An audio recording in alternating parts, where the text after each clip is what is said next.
Modern history का one shot revision films special.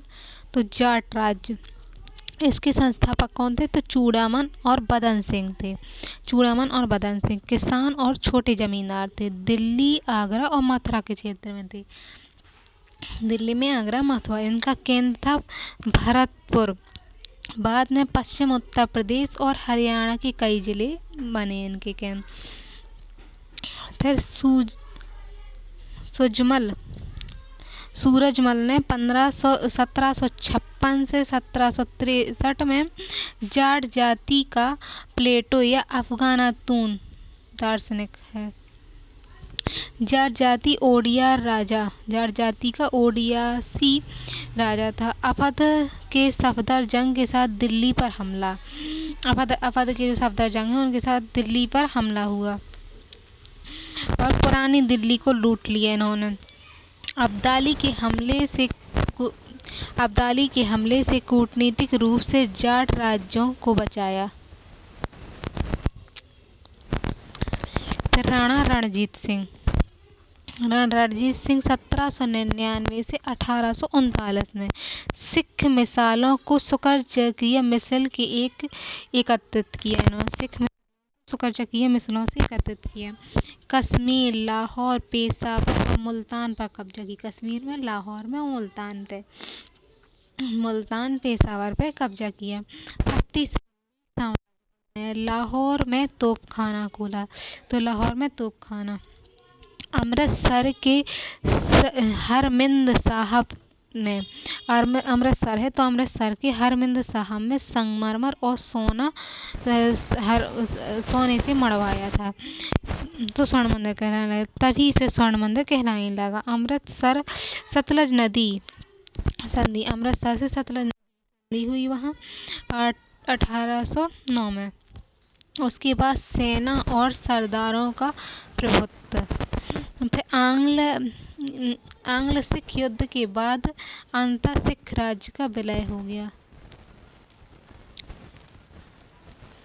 आधुनिक भारत में गुरु गोविंद सिंह जैसे 1664 से 1708 तक रहे। 1664 से 1708 तक सिखों के 10वें गुरु ने राजनीतिक और सैन्य शक्ति बनाया। तो सिखों के 10वें गुरु ने राजनीतिक और सैन्य शक्ति को बनाया। औरंगजेब के समय संघर्ष हुआ और बहादुर शाह से मित्रता हुई। तो औरंगजेब के समय संघर्ष हुआ गुरु गोविंद सिंह का, बहादुर शाह से मित्रता। बंदा बहादुर से उत्तरकालीन मुगलों का संघर्ष। तो बंदा बहादुर जो है तो उससे उत्तरकालीन मुगलों का संघर्ष हुआ। बंदा बहादुर की हत्या फर्रुखसियर के समय 1715 में। फिर आधुनिक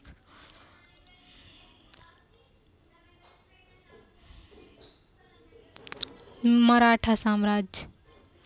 1707 में साहू की रिहाई हुई और दक्कन में साहू ताराबाई संघर्ष। साहू का ताराबाई के उनकी जो चाची थी ताराबाई, तो ताराबाई से संघर्ष हुआ और खेड़ा का युद्ध हुआ। तो ताराबाई के इनके बीच खेड़ा का युद्ध हुआ। बालाजी विश्वनाथ का उदय 1713 में पेशवाई की संकल्पना। तो साहू जी के समय ही बालाजी विश्वनाथ पहले पेशवा बने थे। 1713 पेशवा के संबंध। तो इस तरह इनका संबंध था कि शिवाजी की 2 पत्नियां थी। पहली पत्नी, दूसरी पत्नी। एक में संभाजी पुत्र थे, इसमें राजा राम थे। संभाजी के जो पुत्र थे वो साहू थे और जो जेल में बंद थे। तो जो जेल में बंद हो गए तो इनकी जो राजा राम तख्ता इन्होंने लिए, लेकिन राजा राम खत्म हो गए। तो उनकी पत्नी ताराबाई थी। ताराबाई ने अपने पुत्र को शासक बनाया, शिवाजी द्वितीय को। तो साहू जी और ताराबाई के बीच की युद्ध हुआ था।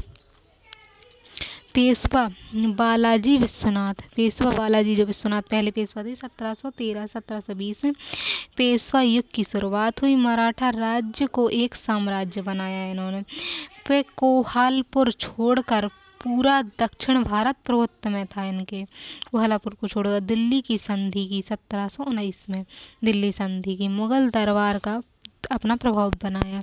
फर्रुखसियर की हत्या में सैयद बंधुओं का साथ दिया। तो फर्रुखसियर मुगल बादशाह था, उसकी हत्या में सैयद बंधुओं का साथ दिया। औरंगजेब के मकबरे तक पैदल चलकर गया था। फिर जुल्फिकार खान से दक्कन और 6 अन्य सूबों की चौथा और सरदेशमुखी ली। नौसेना पर ध्यान, अग्निया कुल को बढ़ावा दिया। नौसेना को उन्होंने बढ़ाया और अंग्रेजों और पुर्तगालियों को प्रभुत्व को चुनौती दी। तो अंग्रेजों और पुर्तगालियों को बालाजी विश्वनाथ ने चुनौती दी। अब है दूसरे पेशवा जी।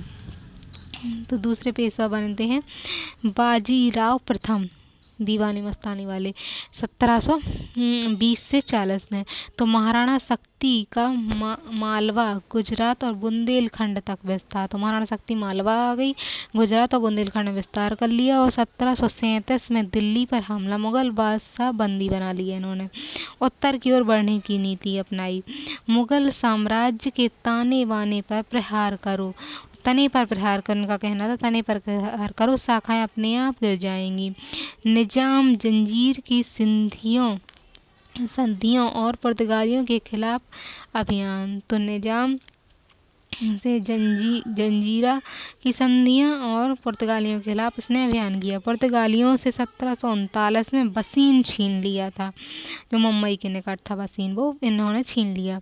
शिवाजी के बाद गोरिल्ला युद्ध सबसे बड़ा सेनापति यही थे, बाजीराव प्रथम थे। क्षेत्रीय सरदार बहुत शक्तिशाली हुए।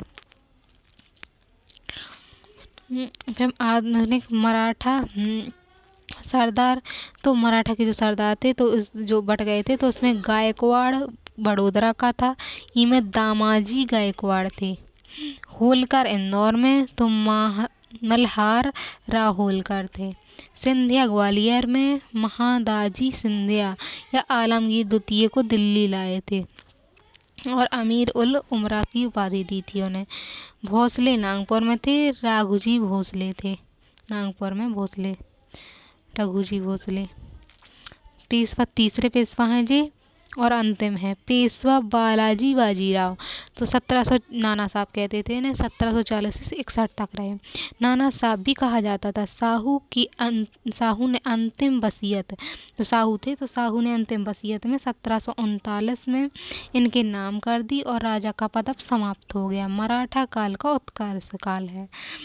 तो अलीवर्दी खान से इन्होंने उड़ीसा छीन लिया और अहमदिया संधि 1751 में की। पेशवा अब मुगल साम्राज्य का पेशवा कहलाने लगा।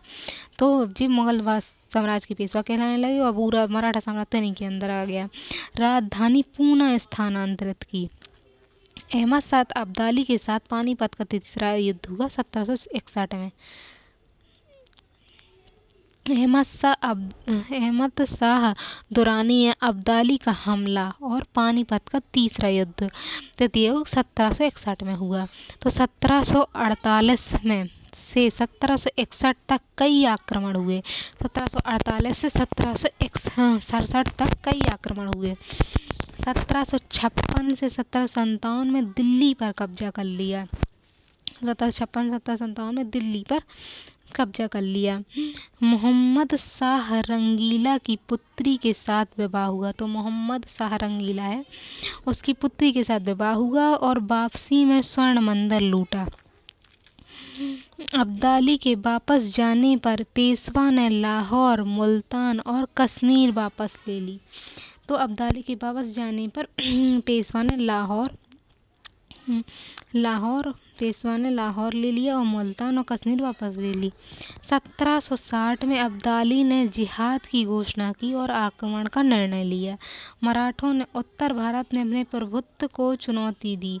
तो मराठाओं के उत्तर में क्या, उनके प्रभुत्व को चुनौती दी गई। उन्होंने लाहौर से उनके सूबेदार तैमूर शाह को खदेड़ दिया। तो पानीपत का जो युद्ध है, तृतीय युद्ध, इसमें PYQ है।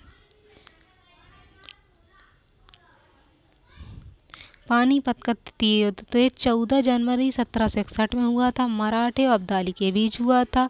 अहमद शाह अब्दाली के साथ रोहिलखंड, अहमद शाह अब्दाली थे तो उनके साथ कौन था, रोहिलखंड के निजामुद्दौला थे और अवध के शुजाउद्दौला थे। और सदाशिवराव मराठा सेना के सेनापति थे। मुगल बादशाह शाह आलम द्वितीय मराठों की भारी पराजय हुई और सदमे में पेशवा की मृत्यु हो गई। पेशवा माधव, उनके बाद पेशवा कौन बने? माधवराव, 1761 से 72 में फिर से मराठा साम्राज्य को उन्होंने संभाला। माधवराव ने सभी भारतीय प्रतिबंधियों को हराया। 6 रोग से असामयिक मृत्यु हो गई लेकिन इनकी, और मराठा साम्राज्य में गुटबंदियों के चलते विघटन हो गया। मराठा सरदार अपने इलाके को प्रभावी बना रहे हैं। बाद में पेशवा तो बाद में रघुनाथ राव अंग्रेजों के साथ सूरत की संधि कर लेता है 1775 में, और बाजीराव द्वितीय जो होते हैं अंतिम पेशवा, अंग्रेजों के साथ बसीन की संधि 1802 में कर ली। तो सूरत की संधि 1775 में ये रघुनाथ ने की है और 1802 में बाजीराव ने की है। फिर नाना साहब 1857 के विद्रोह में ये सहायता की इन्होंने। फिर भारत में अंग्रेजों के स्थापना और विस्तार। अंग्रेजों का विस्तार कैसे हुआ भारत में? तो 2 चुनौतियां थी।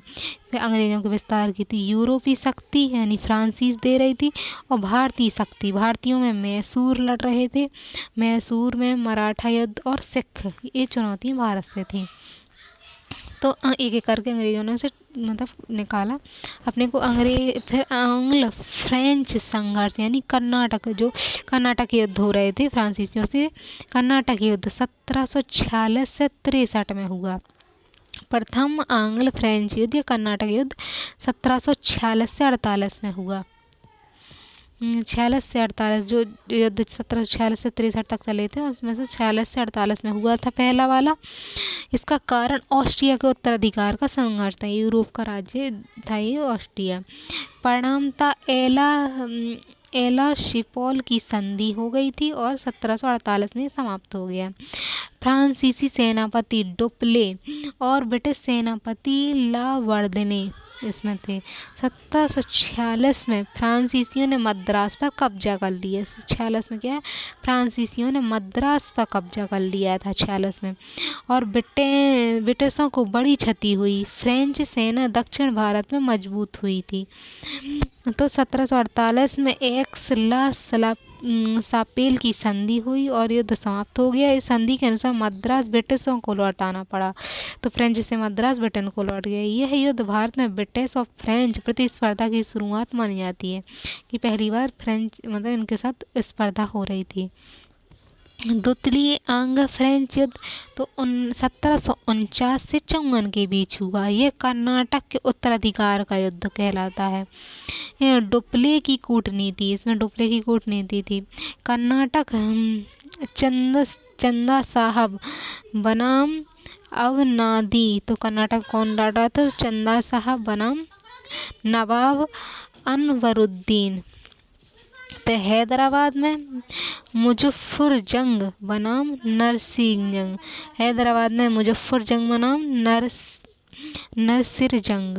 फिर अंबूर का युद्ध 1749 में था और चंदा साहब विजयी रहे। तो कर्नाटक का राजधानी का थी अटार्क जो कर्नाटक तमिलनाडु वाला क्षेत्र था, अटार्क पर घेरा, और कावेरी पक का युद्ध 1752 में हुआ। फिर क्लाइव ने फ्रांसीसियों को हराया। तो रॉबर्ट क्लाइव जो था उसने फ्रांसीसियों को हरा दिया। परिणाम था पांडुचेरी की संधि हुई। इसमें पांडुचेरी की संधि 1754 में हुई। 1754 में डुप्ले की वापसी हो गई। सरकारी कंपनी था तो डुप्ले वापस चला गया। तृतीय आंग्ल फ्रेंच युद्ध, तृतीय वाला युद्ध का हुआ 1757 से 63 तक हुआ। इसका कारण क्लाइव द्वारा चंदनगर पर कब्जा करना था। तो क्लाइव ने चंदनगर जो बंगाल में है, पश्चिम बंगाल में, तो चंदनगर पर कब्जा कर लिया था क्लाइव ने। परिणाम था बंडीवास का युद्ध हुआ और 1760 में तक हुआ ये, और इसमें जनरल आयरकूट ने फ्रेंच लाली को हरा दिया। तो आयरकूट जो ब्रिटेन का था और इसने फ्रेंच लाली को हरा दिया, और पांडुचेरी पर भी इसने अधिकार कर लिया। और फिर संधि हुई पांडुचेरी की 1763 में, और पांडुचेरी वापस फ्रांस को मिल गया था। इसमें फ्रांस हार गए थे। अंग्रेजों की बंगाल विजय, अब अंग्रेजों ने बंगाल को विजय कब किस तरह किया, तो वहाँ का जो सरदार था वो नवाब सिराजुद्दौला, बंगाल का नवाब सिराजुद्दौला बन गया था अपने नाना की जगह पे सिराजुद्दौला 1756-57 में। पुरानी शर्तों पर व्यापार हो रहा था, किले बंदी वर्जित और अंग्रेज नहीं माने। और कासिम बाजार पर कब्जा, कासिम जो बाजार था उस पर उन्होंने कब्जा किया। फोर्ट विलियम पर कब्जा, अंग्रेजों ने बंगाल विजय की तो इसमें फोर्ट विलियम जो है उस पर 20 जून 1756 में कब्जे किया। ब्लैक होल की घटना, ब्लैक होल की घटना में राजा ने वहाँ लोगों को एक कमरे में बंद कर दिया था और 146 में सिर्फ 23 लोग ही जिंदा बचे थे इसमें। ब्लैक होल ऑफ कलकत्ता 1756 में हुआ था। इस घटना में ये घटना 20 जून 1756 को हुई थी। नवाब की सेना लगभग 146 अंग्रेज सैनिकों और कर्मचारियों किलों में छोटे से कमरे में बंद कर दिए। कमरे में लगभग कमरे का आकार लगभग 14 गुणे 18 फीट था, 14 गुणे 18 फीट था इसका। और अत्यधिक गर्मी और दम घुटने के कारण ये लोग मर गए थे, जीवित बचे 23 थे। इस कमरे के बाद में ब्लैक होल कहा गया। यह घटना जॉन हॉलवेल नामक जीवित बचे, तो इसमें जॉन हॉलवेल नाम जीवित बचे और विस्तृत रूप से उन्होंने वर्णन किया है। ब्रिटेन में इस घटना का उपयोग भारत में हुआ और हस्तक्षेप को न्यायोचित ठहराने के लिए किया गया। इसके बाद 1757 में प्लासी की लड़ाई गई, 1757 में इसमें प्लासी की लड़ाई हुई और सिराजुद्दौला जो थे नवाब वहाँ के हार गए। इस घटना ने ब्रिटिश साम्राज्य को मजबूत बनाया। प्लासी का युद्ध, तो प्लासी का युद्ध 1757 में हुआ है। क्लाइव थे और वाटसन, क्लाइव और वाटसन जो ब्रिटेन की तरफ से आए थे, क्लाइव और वाटसन आए। कलकत्ता वापस 2 जनवरी 1857 में मानकिन चंद को खरीद लिया। मानकिन चंद जो थे राजा के पास थे तो उन्होंने मानकिन चंद को खरीद लिया था। और अलीनगर की संधि हुई, इसमें 9 फरवरी 1757 में क्लाइव और सिराजुद्दौला के बीच हुई थी। अलीनगर की संधि क्लाइव और सिराजुद्दौला के बीच। मीर जाफर सेनापति था और राय दुर्लभ दीवान था। मीर जाफर सेनापति और जी 23 जून 1757 में प्लासी का युद्ध हुआ था। परिणाम था कि मीर जाफर बंगाल, बिहार, उड़ीसा से मुक्त विवाद अधिकार, मतलब वो नवाब बन गया था मीर जाफर फिर। तो इसमें यही था कि प्लासी के युद्ध के बाद मुक्त व्यापार निर्विवाद अधिकार दिया गया और 24 परगना की जमींदारी दी गई। प्लासी की लूट थी और प्लासी प्लाडर था। बक्सर का युद्ध 1764 में हुआ था। थोड़े दिन बाद मीर कासिम नवाब बन गया और अंतिम व्यापार सभी कर समाप्त कर दिए गए। तो अंतिम आंतरिक व्यापार था और उस पर जो सभी टैक्स लग रहे थे वो समाप्त कर दिए गए थे। लड़ाई आरंभ हो गई तो मीर जाफर को फिर से नवाब बनाया गया और अवध के नवाब शुजाउद्दौला इसमें शामिल थे। मोहम्मद पीर कासिम यानी मोहम्मद बादशाह आलम द्वितीय शामिल थे और से गठबंधन किया इन्होंने मीर कासिम ने अवध के नवाब से और बहादुर शाह जफर शाह आलम द्वितीय से। और 22 अक्टूबर 1764 को हेक्टर मुनरो ने हरा दिया इन्हें। तो हेक्टर मुनरो जो थे उसने हरा दिया था इनकी संयुक्त सेना को। और बक्सर के युद्ध बाद संधियाँ, तो बक्सर के युद्ध हुआ तो उसके बाद बंगाल के नवाब, बंगाल का जो नवाब था निजामुद्दौला के साथ संधि। बंगाल की सेना भंग कर दी गई। बंगाल का शासन नायब सूबेदार को दिया गया और द्वैत शासन 1765 से 72 तक चला। मीर जाफर पहले ही बर्दवान, मिदनापुर और चटगांव की जमींदारी पुष्टि हुई। इलाहाबाद की संधि हुई इसमें, तो इलाहाबाद की संधि 1765 में बादशाह शाह आलम द्वितीय के साथ हुई। इसमें बंगाल, बिहार, उड़ीसा की दीवानी और शाह आलम द्वितीय को पेंशन इसमें दे दी गई। तो इलाहाबाद की संधि थी तो इलाहाबाद की संधि में क्या है, दीवानी ले ली गई थी और सालम द्वितीय को पेंशन और इलाहाबाद दे दिया गया था। इलाहाबाद की संधि 1765 में, इसमें क्या है, अवध के नवाब शुजा-उद-दौला के साथ हुई थी अवध इलाहाबाद की संधि, तो अवध के नवाब के साथ। इसमें कड़ा और इलाहाबाद छोड़कर संका राज्य वापस ले लिया। कंपनी में 50,000 रुपये देगी और चुनार का दुर्ग भी, अवध में भी कर मुक्त व्यापार की छूट दे दी गई। अंग्रेजी राज्य का विस्तार, तो विस्तार के 5 चरण और नीतियां हैं। सापेक्ष प्रत्यक्षवाद में 1740 में पहले का है। फिर समानता का संघर्ष 1740 से 65 में है। आंग्ल फ्रेंच प्रतिस्पर्धा हो रही थी, इसमें प्लासी और बक्सर के युद्ध हो रहे थे, तो समानता का संघर्ष था। फिर सुरक्षा घेरी थी या रिंग फायर की नीति 65 से 1813 तक चलेगी। सहायक संधि 1798 से 1803 तक सहायक संधियाँ होंगी। फिर राज्य अधिग्रहण की नीति, राज्य को अधिग्रहण करेंगे 1848 से 1856 तक। उसके बाद 57 की क्रांति हो जाएगी, 1857 की क्रांति हो जाएगी।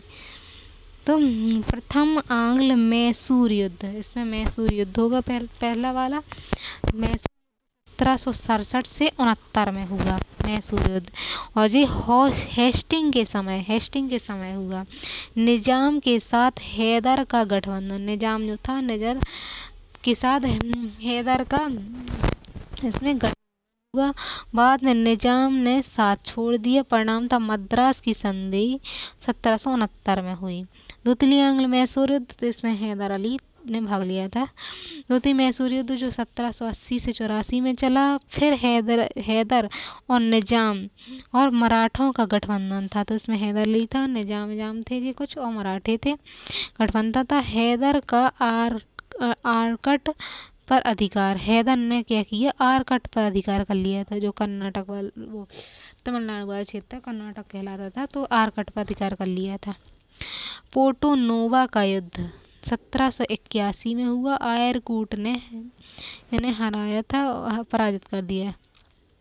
1782 में हैदर अली की मृत्यु हो गई और टीपू सुल्तान शासक बन गया।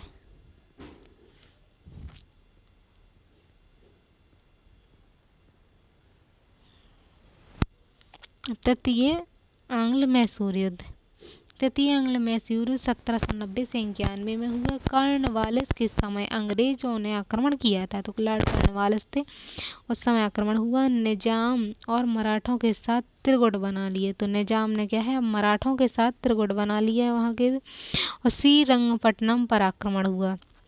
जनरल मीडोज ने टीपू को हरा दिया, जनरल मीडोज ने टीपू को इसमें हरा दिया था, तो कॉर्नवालिस ने घेरा डाल लिया और श्रीरंगपट्टनम की संधि 1792 में हुई। तो टीपू सुल्तान हार गए थे, तो 1792 में इसमें टीपू को आधा राज्य अपना खोना पड़ा। फिर आंग्ल मैसूर युद्ध 1799 में हुआ, तो मैसूर का युद्ध हुआ 1799 में। इसमें टीपू सुल्तान शहीद हो गया और लॉर्ड वेलेस्ली का अभियान चला। आंग्ल मराठा संघर्ष, तो आंग्ल मराठा संघर्ष में क्या है, पेशवा माधवराव, मराठा संघर्ष में माधवराव के बाद पेशवा के उत्तराधिकारी के लिए संघर्ष हुआ। माधवराव बनाम रघुनाथ राव, तो रघुनाथ राव और EIC के बीच सूरत की संधि हुई। ईस्ट इंडिया कंपनी है, तो रघुनाथ राव और इनके ईस्ट इंडिया कंपनी के बीच सूरत की संधि 1775 में हुई। इसी के साथ आंग्ल मराठा युद्ध आरंभ हुआ और प्रथम आंग्ल मराठा युद्ध 1775 से 82 के बीच हुआ। इसमें वॉरेन हेस्टिंग के समय हुआ था, तो प्रथम आंग्ल मराठा युद्ध, मराठा का जो युद्ध है वॉरेन हेस्टिंग के समय हुआ था। फिर भीतर घात का लाभ उठाने का प्रयास किया गया। पेशवा माधवराव और अंग्रेजों के बीच संधि हुई।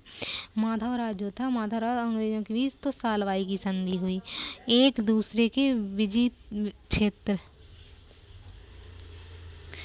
1796 में पेशवा बाजीराव द्वितीय पेशवा बन गए थे जब, तो मराठा एक सत्ता को गहरा धक्का लगा। अंग्रेजों के साथ बाजीराव द्वितीय की सहायक संधि यानी बेसिन की संधि 1802 में उन्होंने कर ली पेशवा बाजीराव द्वितीय ने। तो सहायक संधि बेसिन की संधि की ली लॉर्ड वेलेस्ली के समय, तो वो हेस्टिंग के समय था, वारेन हेस्टिंग ए लॉर्ड वेलेस्ली के समय सहायक संधि। और संधियां और भोसले आदि का विरोध कर रहे थे इसमें। संध्या और भोसले, ग्वालियर के संध्या और नागपुर के भोसले इसका विरोध कर रहे थे। बेसिन की संधि की शर्तें क्या थी? बेसिन की संधि बाजीराव द्वितीय ने की थी, तो उसमें पेशवा ने अंग्रेजों का संरक्षण स्वीकार कर लिया था। पूना में अंग्रेज सेना की तैनाती हो गई थी। सूरत अंग्रेजों के अधिकार में आ गया था और विदेशी मसालों पर अधिकार समाप्त हो गया था। विदेशी मामलों पर इनका जो पेशवा थे उनका अधिकार समाप्त हो गया था और निजाम से चौथ लेने का अधिकार त्याग लिया। द्वितीय आंग्ल मराठा युद्ध। द्वितीय आंग्ल मराठा 1803 से 6 में हुआ द्वितीय आंग्ल मराठा युद्ध।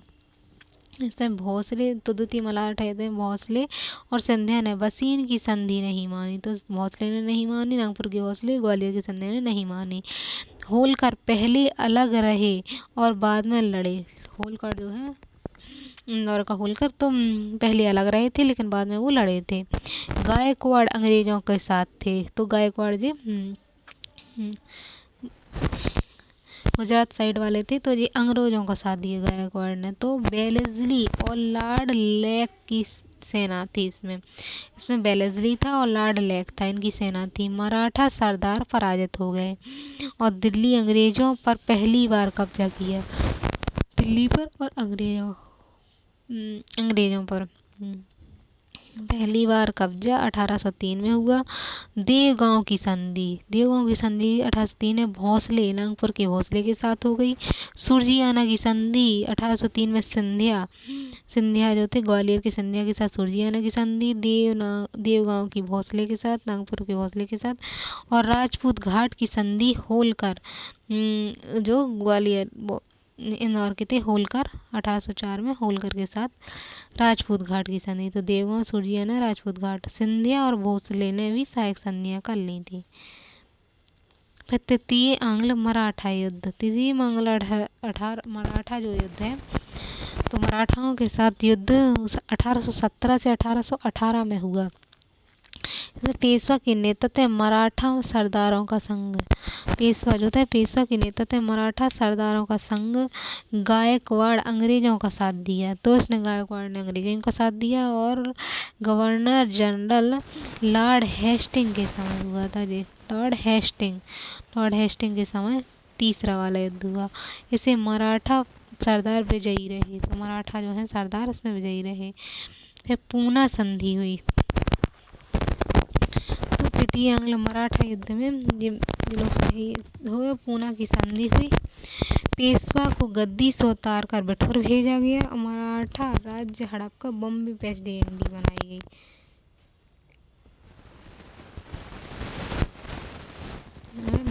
सहायक संधि प्रथा, तो सहायक संधि प्रथा है इसमें लॉर्ड वेलेस्ली है। तो सहायक संधि में लॉर्ड वेलेस्ली ने 1798 द्वारा प्रतिपादित किया गया।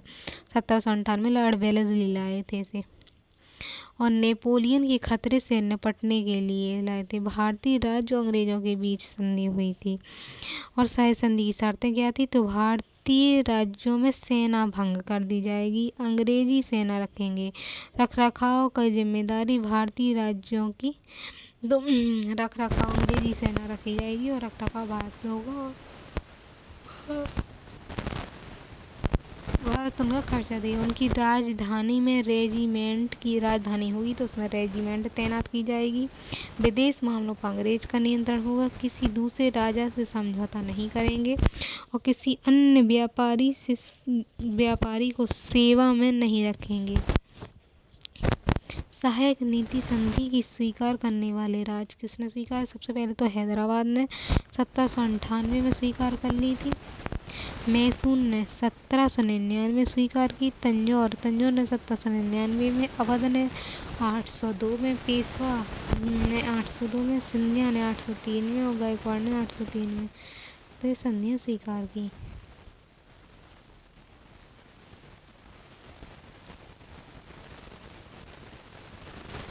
अब सिंधिया का अधिग्रहण। सिंधिया जो थे इंदौर के, रूस की ओर से खतरा था इन्हें। सिंधिया का अधिग्रहण, रूस की ओर से खतरा। 1832 में सिंध की नदियां और बड़े ब्रिटिश व्यापार के लिए खोला जाना। तो सिंध की जो नदियां थी, सिंध वाली सिंध नदियों को सड़क और ब्रिटिश व्यापार के लिए खोला गया। 1839 में सहायक संधि हुई, 1839 में। और 1843 में गवर्नर जनरल लॉर्ड एलन 1843 में गवर्नर जनरल लॉर्ड एलन बरो के समय चार्ल्स नेपोलियन का संक्षिप्त अभियान, सिंध के तुलापुर वंश के अमीरों पर अंग्रेज से संधि और विघटन आरोप। किसी संधि की अमीरों ने ब्रिटिश शासन का विरोध किया।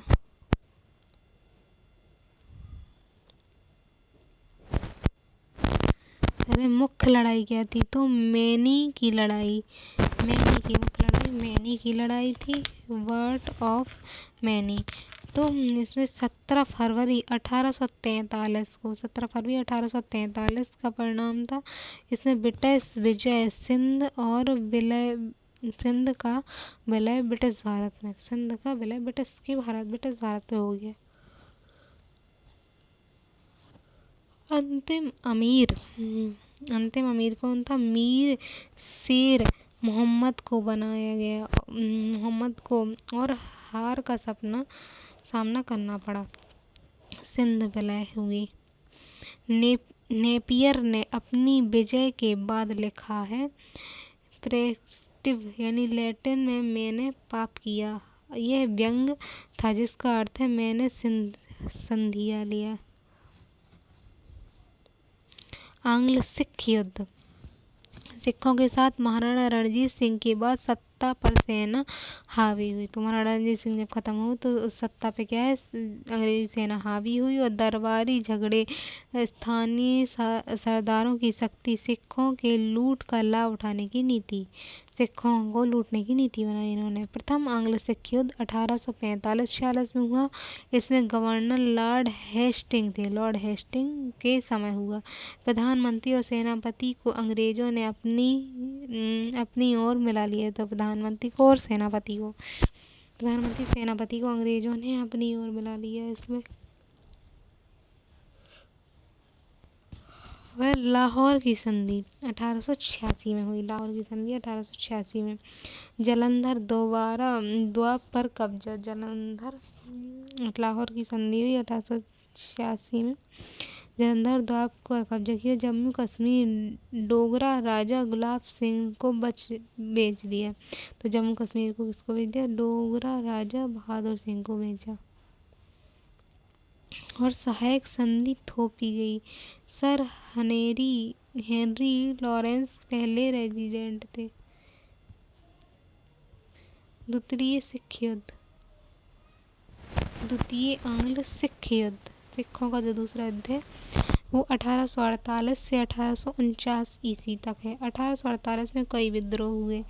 तो 1848 में जैसे मुल्तान में एक हिंदू शासक दीवान मूलराज का विद्रोह हुआ। मुल्तान में जो हिंदू शासक दीवान महमूद राज थे, विद्रोह हुआ। लाहौर में चित्तरंजन अटरिया वाला थे। 1849 में डलहौजी ने अंततः पंजाब को हड़प लिया। तो 1849 में डलहौजी ने हड़प लिया। डलहौजी का अभिग्रहण की नीति। तो किसी सुरक्षात्मक राज्य का अगर कोई वैध उत्तराधिकारी न हो तो उसका ब्रिटिश राज्य में विलय किया जाए। किसी दत्तक पुत्र को मान्यता नहीं दी। मान्यता हेतु अंग्रेजों की सहायक संधि अनिवार्य थी। ये कंपनी राज्य का अंतिम विकास था। राज्याभिषेक के तहत हड़पे गए राज्य। अभिषेक हुआ तो तब हड़पे गए राज्य। तो सतारा 1848 में, जौनपुर 1849 में, जौनपुर संभल उत्तर प्रदेश का 1849 में, बघात 1850 में, उदयपुर 1852 में, झांसी 1853 में, नागपुर 1864 में, 54 में और अवध में 1856 में हुआ। तो कुशासन का आरोप लगा दिया गया था अवध पे। अंग्रेजी राज्य की आर्थिक नीतियाँ और उसके दुष्परिणाम। तो आर्थिक नीतियाँ थी अंग्रेजों की, उसके दुष्परिणाम भी थे। तो औपनिवेशिक प्रकृति यानी अधिकतम शोषण करना और ब्रिटेन के लिए लाभ कमाना था। आर्थिक नीतियों के दो आयाम थे, कृषि और भू राजस्व की नीति और व्यापारिक वाणिज्य की नीति। व्यापार करना था और कृषि में भू राजस्व में शोषण करना था। औपनिवेशिक राज्य का पूरा ढांचा इसी शोषणकारी व्यवस्था के अंतर्गत था।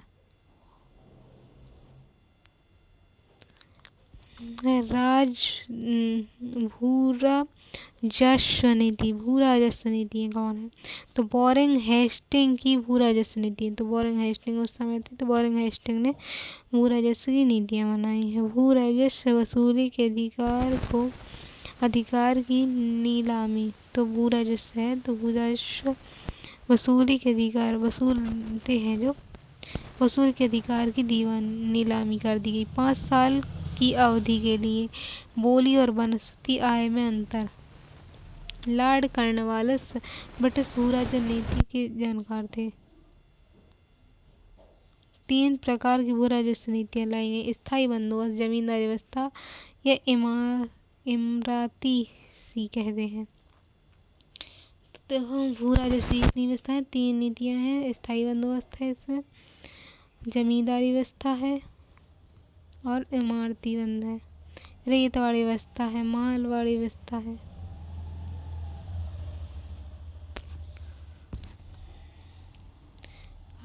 स्थायी बंदोबस्त।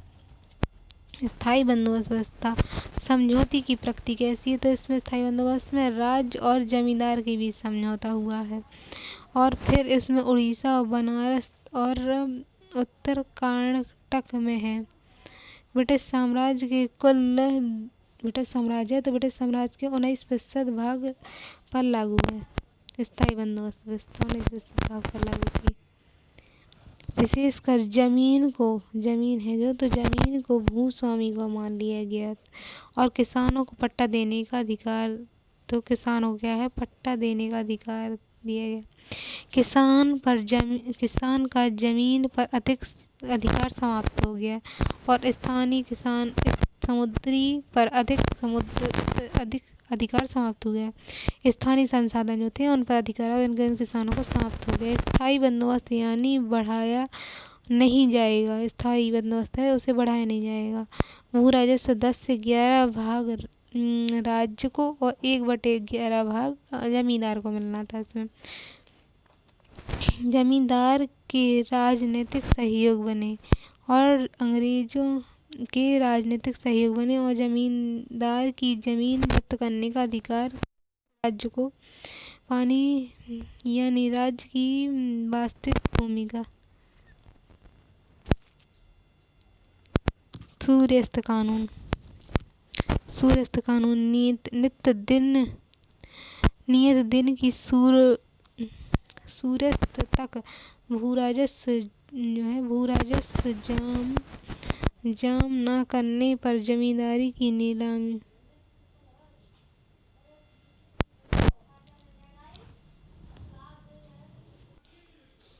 सूर्यास्त कानून। नियत दिन को सूर्यास्त का भुगतान जमा न करने पर जमींदार की नीलामी कर दी जाती थी। लगान की दर इसमें बहुत अधिक थी और लेकिन 1765 से 1793 के बीच लगान दुगना हो गया था। फिर किसान बदहाल हो गए थे। इसमें किसानों का हुआ था। बाढ़, सूखा, किसी अन्य आपदा में कोई राहत नहीं थी। जमींदार के लिए लगान वसूलना मुश्किल। जमींदार क्या था? इसमें मुश्किल से जमींदारी वो वसूलता लगान, और जमींदारी की नीलामी नहीं तो उसकी हो जाती थी। दूसरा जमींदार उसकी जगह आ जाता था। नीलामी में बोली लगाने वाले दूर दराज के व्यापारी सूबेदार महाजन थे।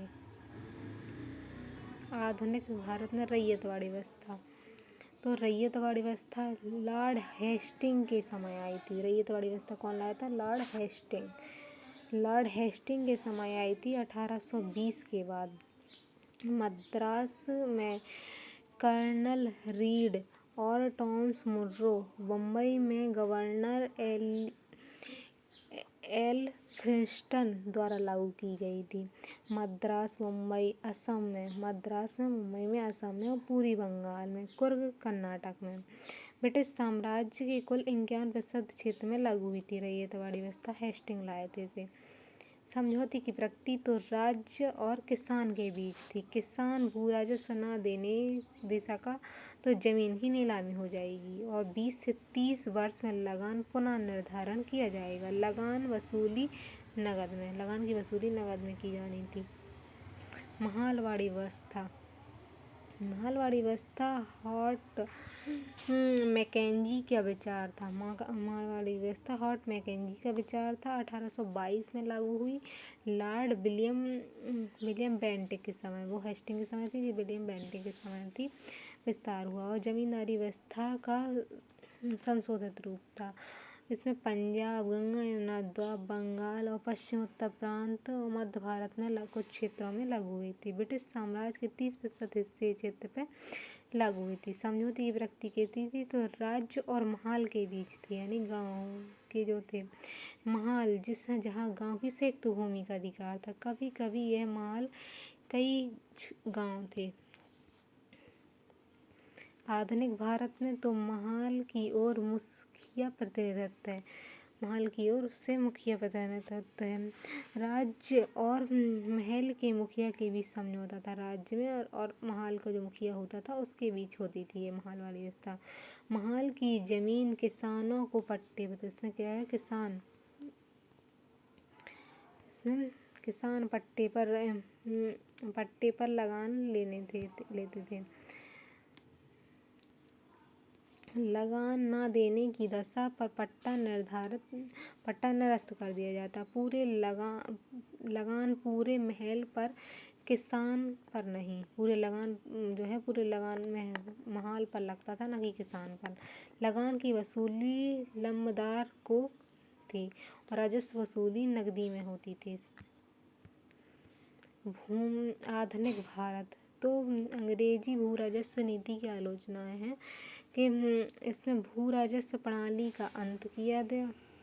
भू राजस्व नीति की आलोचना में भू राजस्व प्रणाली का अंत, जमींदार से बेदखली पहली बार और जमीन से जब्ती नीलामी की नई प्रथा थी। जमीन खरीदी बेची जाने वाली वस्तु थी और ग्रामीण समाज में दूरस्थ जमींदार, सूदखोर महाजन और बिचौलिए थे। किसानों की ऋणग्रस्तता और भूख और अकाल की समस्याएं थी।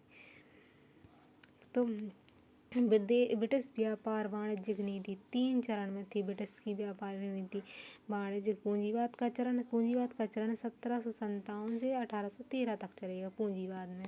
फिर औद्योगिक पूंजीवाद, यानी उद्योग धंधे वो अपने अनुभाग का उपयोग करेंगे उसमें, तो 1813 से 1857 में। फिर वित्तीय पूंजीवाद, तो वित्त लाएंगे, रेलवे बनाएंगे हैं, तो 1857 से 1947 तक वित्तीय पूंजीवाद का चरण चलेगा।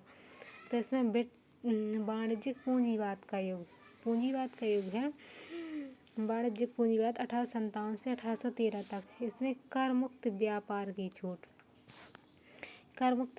छूट है। भारतीय राजस्व में भारतीय माल की खरीद और पूंजीवादी निवेश है।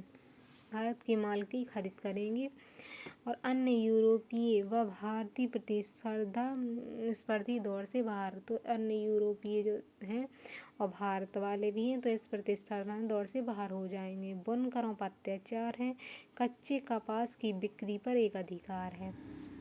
एक कपास पूरा यही लोग कच्चा माल ले जाएंगे। ब्रिटेन में भारतीय व्यापार पर भारी आयात शुल्क। तो ब्रिटेन में जो क्या है, व्यापार करेंगे भारतीय तो उस पर शुल्क लगा देंगे। फिर दानी प्रथा, बुनकरों को अग्रिम राशि दे दी जाएगी ताकि वो उगाएं फसल।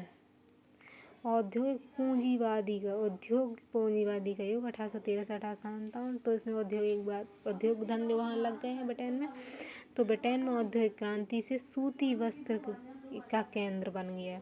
तो सूती वस्त्र का व्यापार यहाँ करेंगे। भारत को ब्रिटिश माल का आयात बना दिया जाएगा, तो भारत में ब्रिटिश का बना बनाया माल आएगा यहाँ।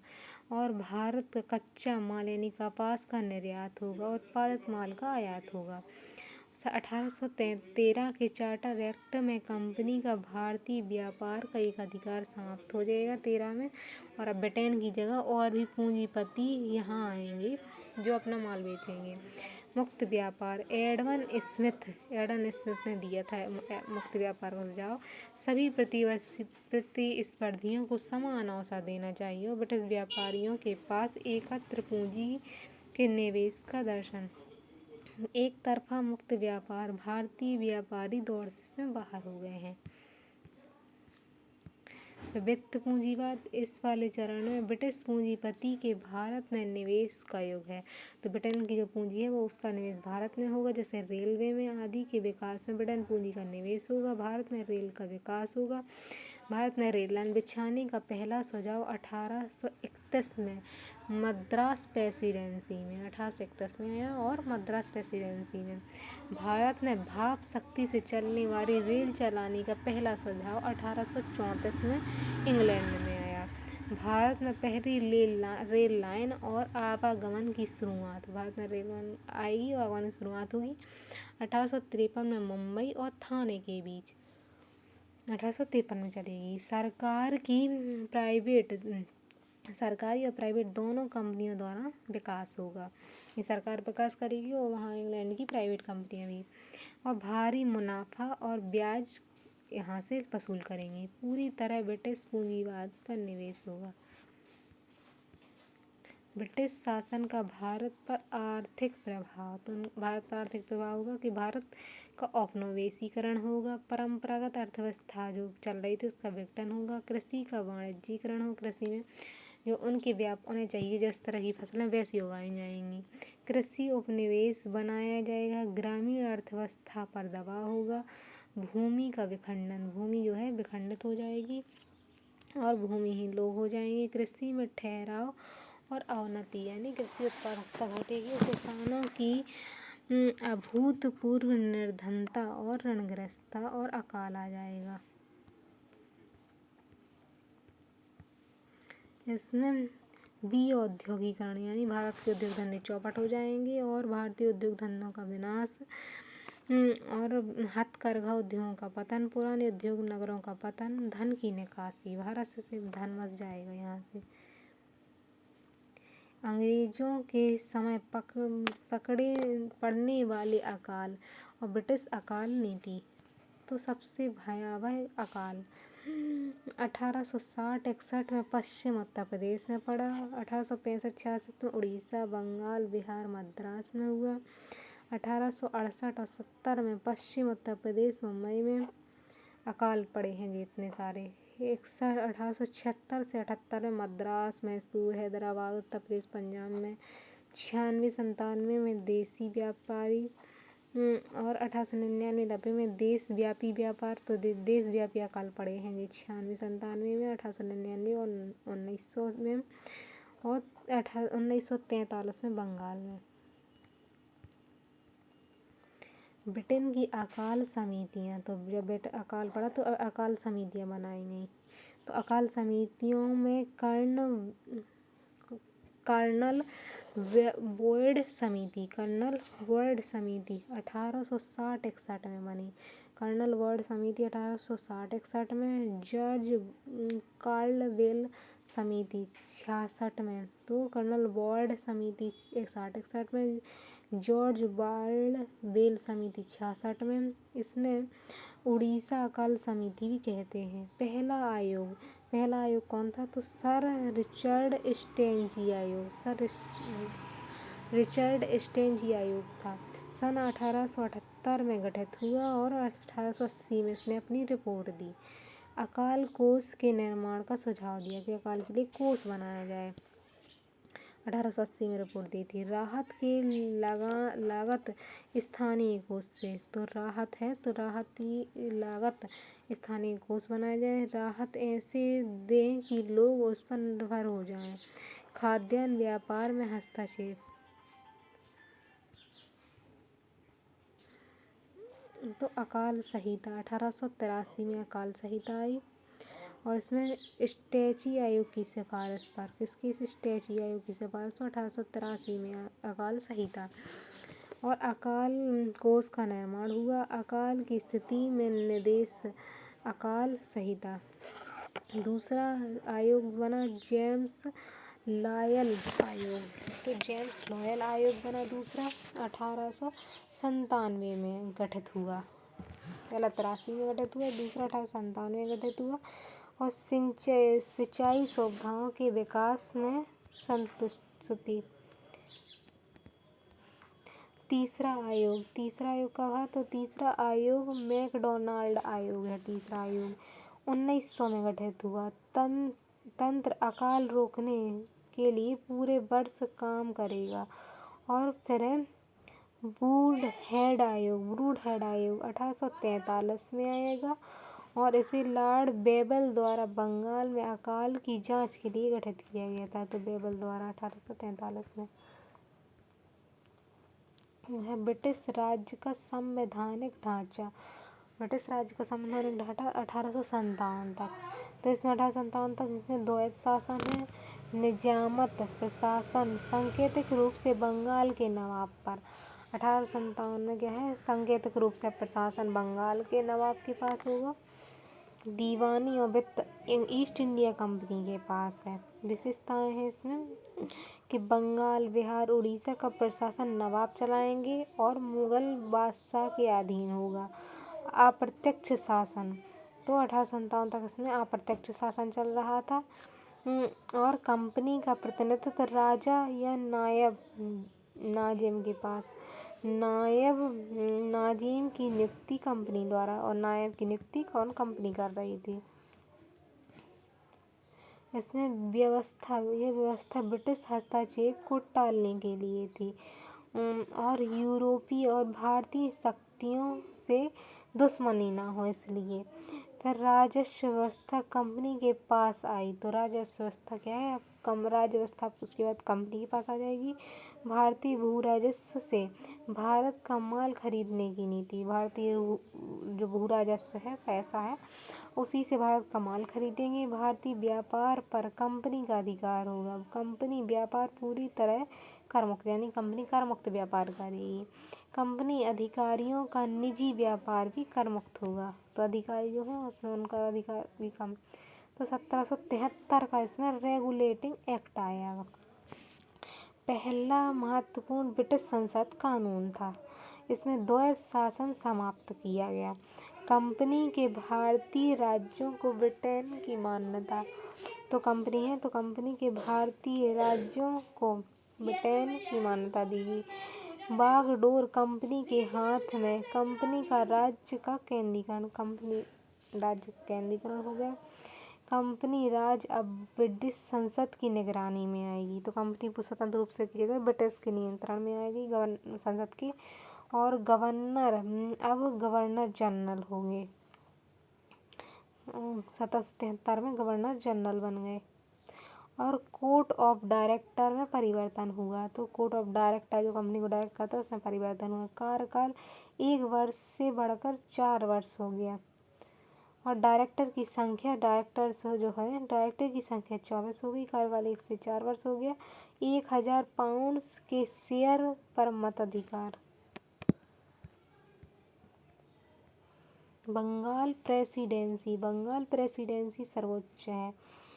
तो बंगाल प्रेसिडेंसी में मुंबई, मद्रास उसके अधीन है। बंगाल प्रेसिडेंसी में गवर्नर जनरल की 4 सदस्यीय कार्यकारिणी। गवर्नर जनरल है जो, तो गवर्नर जनरल की 4 सदस्यीय कार्यकारिणी होगी। इसमें 4 सदस्य होंगे उसमें गवर्नर जनरल की काउंसिल में। और कलकत्ता सुप्रीम कोर्ट की स्थापना और 1774 में स्थापना हुई।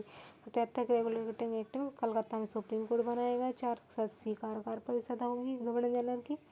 बंगाल प्रेसिडेंसी जो होगी वो सर्वोच्च होगी। सर इलियाजा इम्पे पहले न्यायाधीश बने। बंगाल, बिहार, उड़ीसा क्षेत्राधिकार इनका होगा और अंग्रेजी कानून के हिसाब से काम करेंगे। फिर 1781 का जूडी केंच एक्ट आएगा 81 में, तो केवल न्यायिक प्रशासन से संबंधित था, न्यायिक प्रशासन में सुधार। 1784 का पिट्स इंडिया एक्ट, ये कंपनी के मामलों पर ब्रिटिश सरकार का पूर्ण नियंत्रण, तो कंपनी के मामले हैं उस पर ब्रिटिश का सरकार का पूर्ण नियंत्रण होगा। इसमें बोर्ड ऑफ कंट्रोल की स्थापना, तो बोर्ड ऑफ कंट्रोल की स्थापना में 6 सदस्य और 2 कैबिनेट मंत्री। गवर्नर जनरल इन काउंसिल की सदस्य संख्या 4 की जगह 3 गई, तो गवर्नर जनरल की सदस्य संख्या पहले 4 कर दी गई थी, अब 3 फिर से कर दी गई, अब 3 कर दी गई। अब गवर्नर जनरल को वीटो का अधिकार दे दिया है, जो गवर्नर जनरल था बंगाल का, उसे वीटो का अधिकार हो गया। मुंबई और मद्रास युद्ध कूटनीति और राजस्व के मामलों में पूरी तरह बंगाल के अधीन, तो बंगाल बड़ा होगा, इसमें बंगाल का चलेगा इन सब पे अधिकार। 1858 तक यही कंपनी सरकार के शासन का आधार है। 1793 का चार्टर एक्ट, 1793 में कंपनी का व्यापारिक अधिकार 20 वर्ष के लिए बढ़ाया गया और चीन के साथ अफीम व्यापार का मार्ग प्रशस्त हुआ। गृह सरकार के सदस्यों का खर्च भारत पर अनिवार्य। 1813 का चार्टर एक्ट, 1813 का जो चार्टर एक्ट आएगा उसमें भारतीय व्यापार पर कंपनी का एक अधिकार भारत के जो साथ व्यापार है उसमें एक अधिकार 1813 में समाप्त होगा। सभी ब्रिटिश नागरिकों को भारत में व्यापार करने की छूट होगी। चाय और चीन के साथ व्यापार कंपनी का एक अधिकार, तो चीन के साथ चाय के लिए एक अधिकार बना रहेगा। पहली बार शिक्षा के विकास के लिए 1 लाख रुपए का आवंटन 1883 के एक्ट में है। भारतीय साहित्य पुनरुत्थान के लिए विज्ञान और संवर्धन को प्रोत्साहन देने के लिए। फिर ईसाई मिशनरियों को भी भारत में धर्म प्रचार की छूट दी गई। 1833 का चार्टर एक्ट, 1833 का चार्टर एक्ट, इसमें चाय और चीनी के व्यापार पर भी कंपनी के एक अधिकार को समाप्त कर दिया गया। कंपनी के सभी ऋण भारत सरकार ने अपने ऊपर लिए, तो कंपनी के जो जितने भी ऋण हैं कंपनी के पास अब वो भारत सरकार ने अपने ऊपर लिए। सरकार ही शेयर होल्डर्स को लाभ देगी और तय करेगी, तो इसमें ब्रिटेन की जो सरकार होगी वो सरकार शेयर होल्डर्स को लाभ देगी और तय करेगी। प्रशासन का केंद्रीकरण और ब्रिटेन का प्रशासन जो है शासन भारत का, उस पर ब्रिटेन का पूर्ण नियंत्रण हो गया। और गवर्नर जनरल अब भारत का गवर्नर जनरल बन गया, तो 1833 में भारत का गवर्नर जनरल कहलाया जाएगा। सिविल सेवा की खुली प्रतियोगिता, सिविल सेवा के लिए 1833 में खुली प्रतियोगिता होगी। जनरल की काउंसिल में 4 सदस्य का गठन हो गया।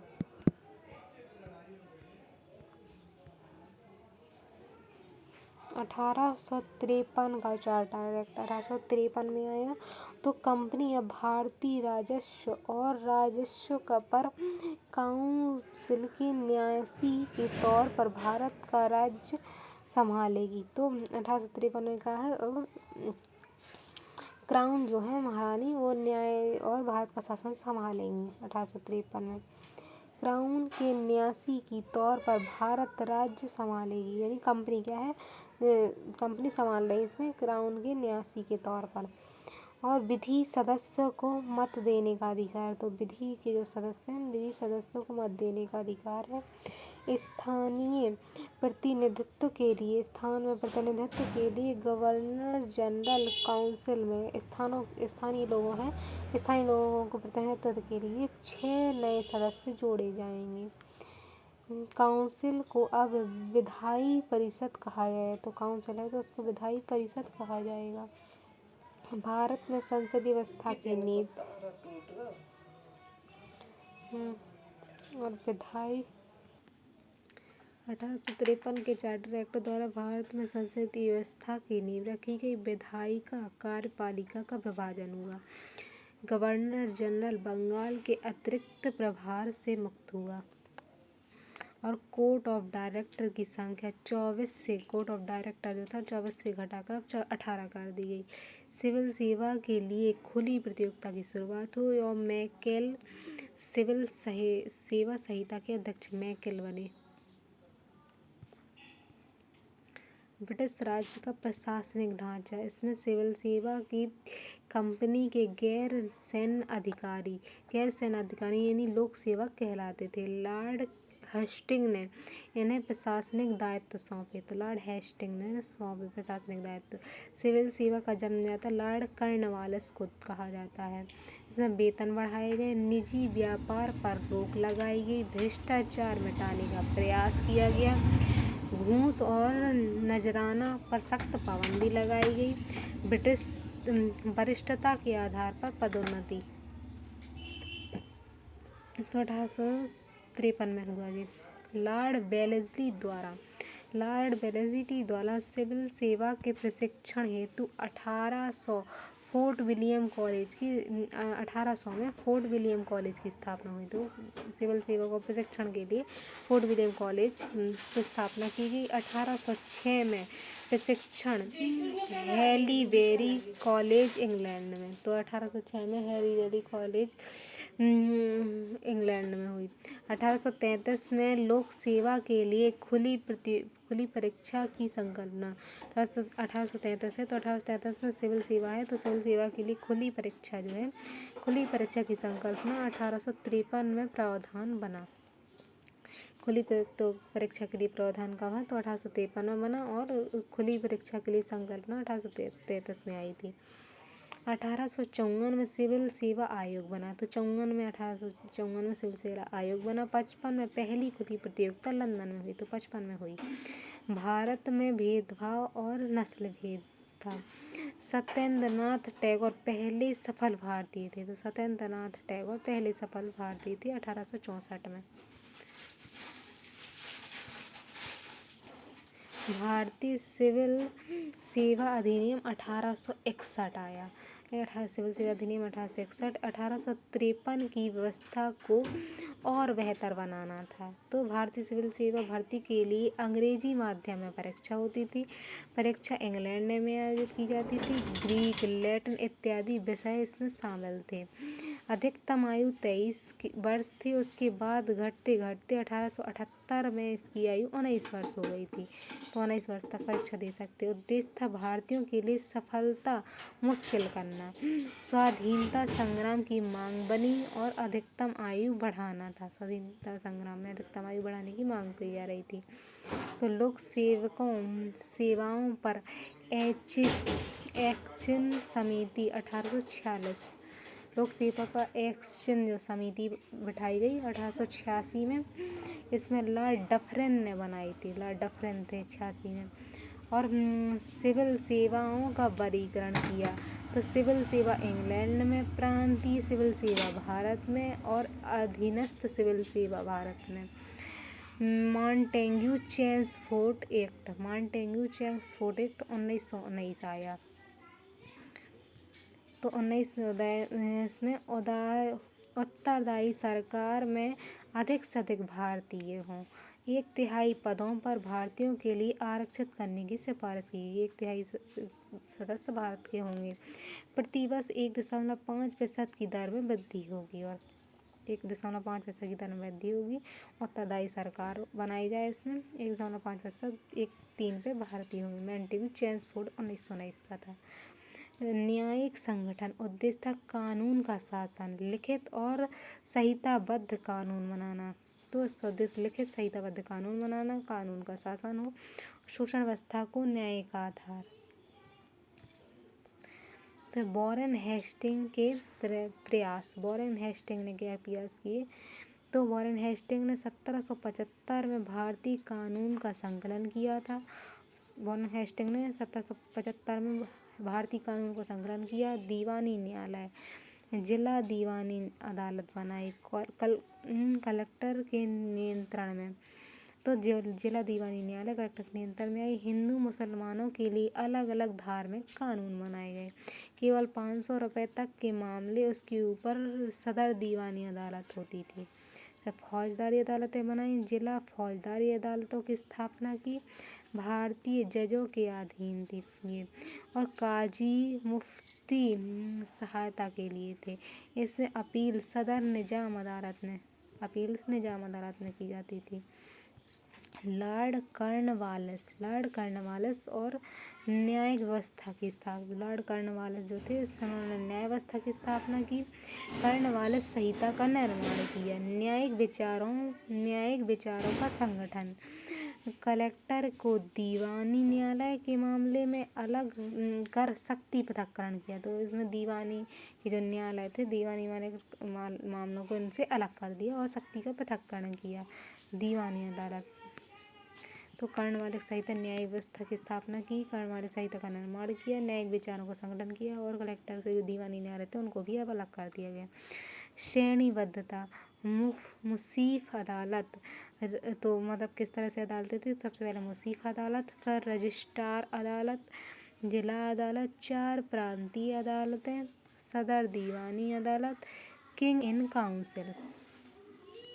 तो विधि की प्रभुता। यूरोप तथा कंपनी अधिकारी भी इन्हीं न्यायालयों के प्रति उत्तरदायी थे।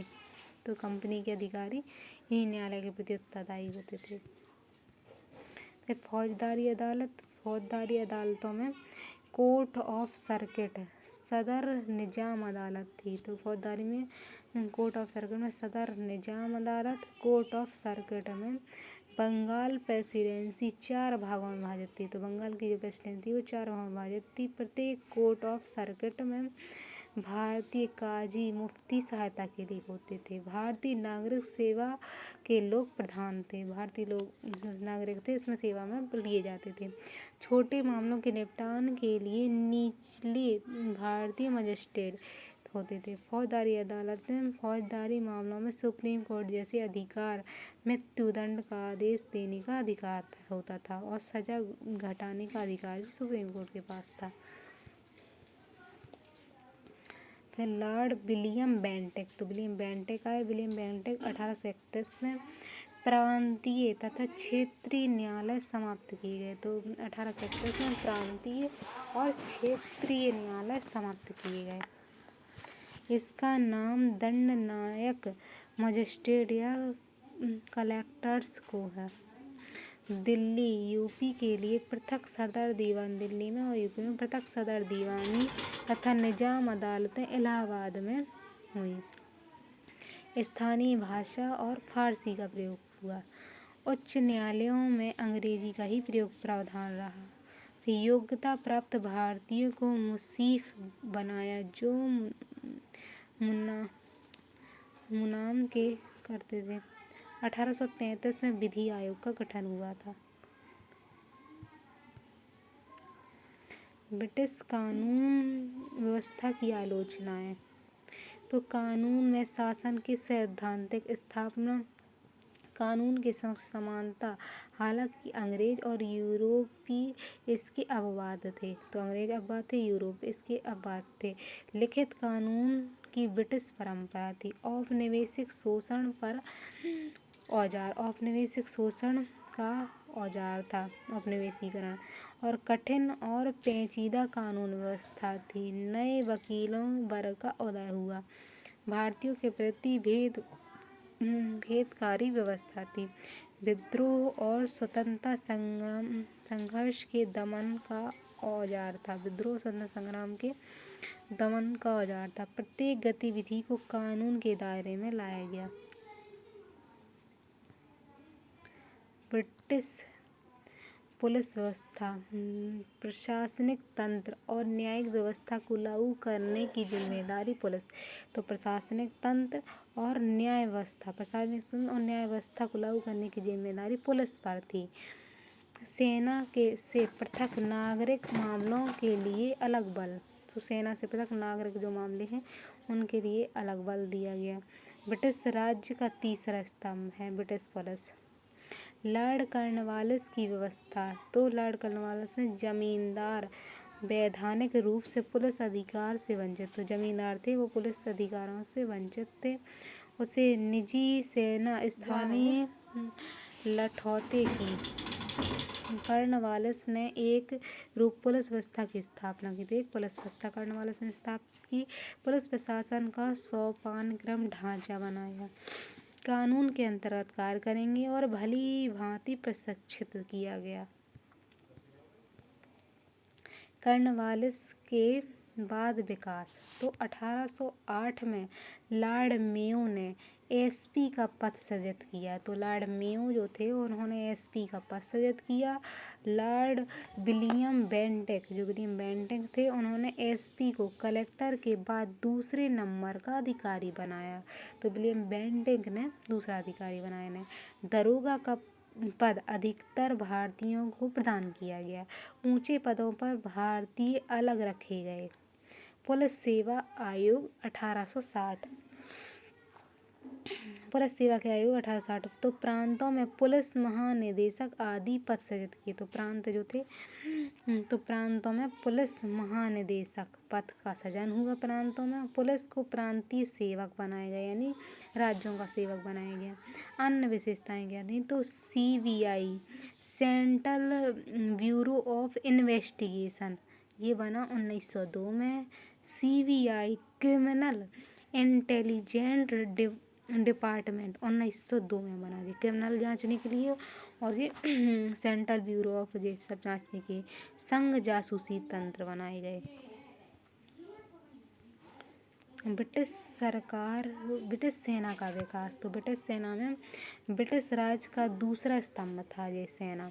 कंपनी एक सैन्य शक्ति बदल गई। भारतीय राज्यों का सैनिक बढ़ता गया। भारतीय राज्यों में सेना बढ़ाई गई। ब्रिटिश राज्य की सीमाओं की रक्षा के लिए जो ब्रिटिश राज्य हैं जो ब्रिटिश के अधीन है उसकी सीमा की रक्षा के लिए, विद्रोह को दमन करने के लिए, स्वतंत्रता आंदोलन का दमन करने के लिए कंपनी ने अवध और बिहार में सिपाही बाजार बना दिए। सिपाही बहुत ज़्यादा आ गए यहाँ।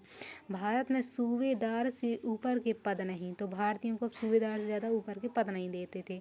अधिकारी वर्ग विशेष रूप से अंग्रेज होते थे। तोपखाने और शस्त्र अंग्रेजों के पास होते थे। 1857 के बाद अंग्रेजी सेना। तो 1857 के पहले केवल 14% अंग्रेज थे। 1857 के बाद बंगाल सेना के अनुपात जो बंगाल है तो बंगाल में सेना के अनुपात में 1 अंग्रेज पर 2 भारतीय थे। मुंबई और मद्रास में 2 अंग्रेज पर 5 भारतीय थे। तो इस तरह व्यवस्था थी 1857 के बाद। भारतीय सैनिक भी यूरोपीय ढंग से प्रशिक्षित होते थे कि यूरोप में जैसा प्रशिक्षण उसी थे। आरंभ में ऊंची जाति और बाद में अन्य जातियां भी इसमें आईं। जातिगत और क्षेत्रीय आधार पर होता था नीति। भारतीयों को दोमय दर्जे के हथियार दिए गए यानी खराब टाइप के हथियार देते थे। यूरोपीय प्रभुत्व नवोन्मेष प्रणाली। फिर ईस्ट इंडिया कंपनी सेना पर ब्रिटिश सेना में विलय। कंपनी का क्या हुआ? ब्रिटिश की सेना में विलय कर दिया गया। बाह्य जगत से भारतीय सैनिकों का अलगाव। तो सैनिक जो थे वो बाहरी दुनिया से अलग थलग रहते थे। और छावनी क्षेत्रों की स्थापना हुई। छावनियाँ बनाई गई। Martial race theory. 1857 में भाग लेने वाली जातियां गैर लड़ाकू थीं। 1857 भाग लेने वाली जातियों गैर लड़ाकू। इसमें commander in chief Lord Roberts ने लागू की। Commander of chief Lord Roberts ने लागू की। सिख, गोरिल्ला और पठान इसमें भारतीय थे। सिख थे, गोरिल्ला थे, पठान भारतीय थे। ये क्या है लड़ाकू जातियाँ थीं। 1857 तक सभी प्रेसिडेंसियों की अलग सेनाएं बनी। तो प्रेसिडेंसी अलग अलग बनेगी और सेनाएं बनेगी उनकी। 1849 में एकीकरण हो गया इनका। 59 में 1857 की क्रांति। तो 100 वर्षों का औपनिवेशिक शोषण हुआ और राजनीतिक, आर्थिक, धार्मिक, सामाजिक, सांस्कृतिक नीतियाँ, औन्नत नागरिक, आदिवासी और सैनिक विद्रोह हो गए इसमें 1857 में। तो 1857 की क्रांति की प्रकृति थी आरंभिक सैनिक विद्रोह था। इसकी प्रकृति आरंभिक तौर पर सैनिक विद्रोह के रूप में हुई और उसके बाद जन विद्रोह, सैनिक विद्रोह के रूप में शुरुआत हुई और जन विद्रोह के रूप में बदल गया। नागरिक उसमें जुड़े, किसान जुड़े, दस्तकार, शहरी गरीब आदि बड़ी संख्या में इसमें शामिल हुए। संभवतः योजनाबद्ध परंतु आकस्मिक प्रकृति के, योजनाबद्ध रूप से लेकिन आकस्मिक हो गया था। फिर भौगोलिक विस्तार में मतलब उत्तर प्रदेश था, मध्य भारत तक सीमित था। केंद्र इसका उत्तर प्रदेश रहा और दिल्ली रहा। पश्चिम और पूर्व दक्षिण भारत तक विस्तार नहीं हो सका। इसके कारण था भारत का आर्थिक विनाश, विदेशी विभेदकारी और नक्सलवादी चरित्र। तो विदेशी विभेदकारी और नक्सलवादी चरित्र था। ब्रिटिश धार्मिक नीतियों के विरुद्ध धार्मिक असंतोष था। ब्रिटिश की धार्मिक नीतियों के विरुद्ध असंतोष था। ईसाई मिशनरियों तो उसमें नाराजगी थी। सेना में असंतोष था। फिर बेल्लूर 1806 में हुआ। बैरकपुर में 1824 में सेना में असंतोष था। उससे पहले 1806 में बेल्लूर में था और बैरकपुर में 1824 में हुआ था। तत्कालीन इसके कारण था अवध का विलय। तो अवध का विलय हो गया था। राज्य हड़प की नीति थी। गाय और सुअर की चरी वाले कारतूस इसके तात्कालिक कारण थे। फिर विद्रोह की शुरुआत। तो विद्रोह की शुरुआत कहाँ से हुई? बैरकपुर बंगाल के विद्रोह और मंगल पांडे के कारण। तो 29 मार्च को 1857 में हुआ। 34वीं बंगाल नेवी नेटिव इन्फेंट्री थी, जो 34वीं थी जी बंगाल में। और सर्जेंट मेजर पर मंगल पांडे का हमला। सर्जेंट मेजर थे तो मार्जेंट पर मंगल पांडे ने हमला कर दिया था। मंगल पांडे और ईश्वरी प्रसाद को फांसी दी गई इसमें। तो ईश्वरी प्रसाद को भी इसमें फांसी दी गई। मेरठ छावनी में विद्रोह। मेरठ की जो छावनी थी, तो मेरठ छावनी विद्रोह 20 अप्रैल 1857 को हुआ। 29 मार्च को हुआ था, यहाँ 20 अप्रैल 1857 को हुआ। इसमें 3 शहरी नेटिव इन्फेंट्री का सुअर और गाय की चर्बी के इस्तेमाल से इनकार किया कि 3 जो नेटिव इन्फेंट्री थी उसने सुअर और गाय की चर्बी से इनकार कर दिया कि इस्तेमाल नहीं हुआ है। पूरी रेजिमेंट भंग हो गई और 85 सैनिकों को कठोर सजा हुई।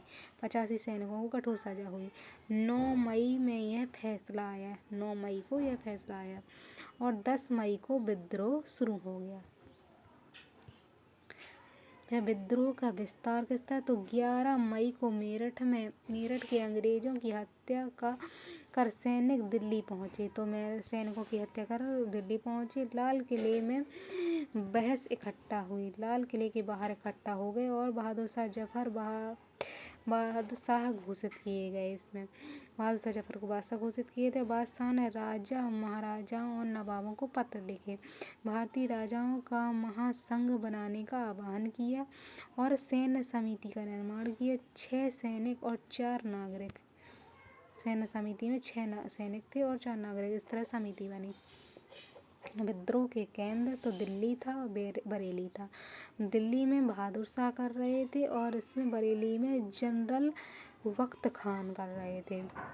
यह प्रतीकात्मक नेता था, यानी प्रतीक के रूप में था, क्योंकि 82 साल की आयु हो गई थी इसकी। और जनमत महल की पहल, जीनत महल की पहल पर सैन्य समिति के वास्तविक नियंत्रण था। बरेली में सैन्य समिति का वास्तविक नियंत्रण था। बरेली के सैनिकों को दिल्ली आए और निम्न वर्गीय जनता के प्रतिनिधि थे। निम्न वर्गीय जनता थी, उनका प्रतिनिधित्व कर रहे थे जी। और ब्रिटेन सेना में सूबेदार थे। तो जनरल बख्त खान जो ब्रिटेन सेना में सूबेदार थे। फिर विद्रोह के केंद्र तो दिल्ली, विद्रोह के केंद्र थी। वही सब बातें कि दिल्ली इसके विद्रोह के केंद्र में थी। और सेना में मंसूबदार। फिर कानपुर कानपुर में पेशवा नाना साहब कर रहे थे। बिठौर में कंपनी के पेंशन यकता थे।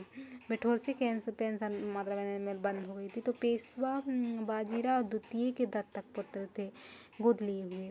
फिर सर ह्यू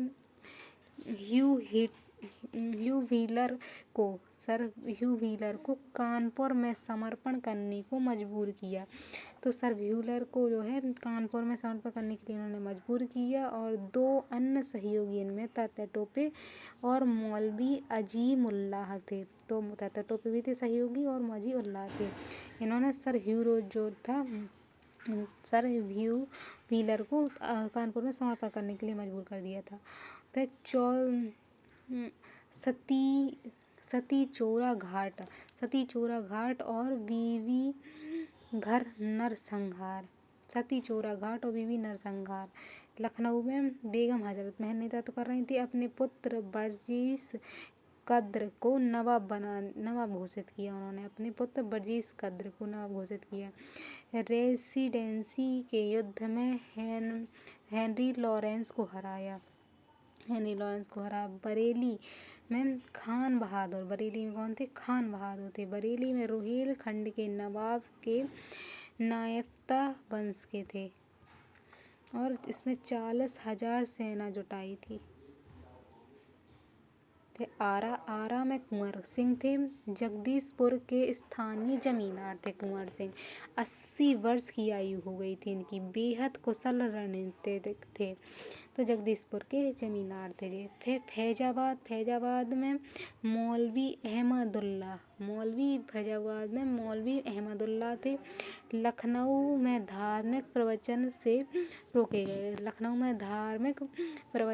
रोके गए थे।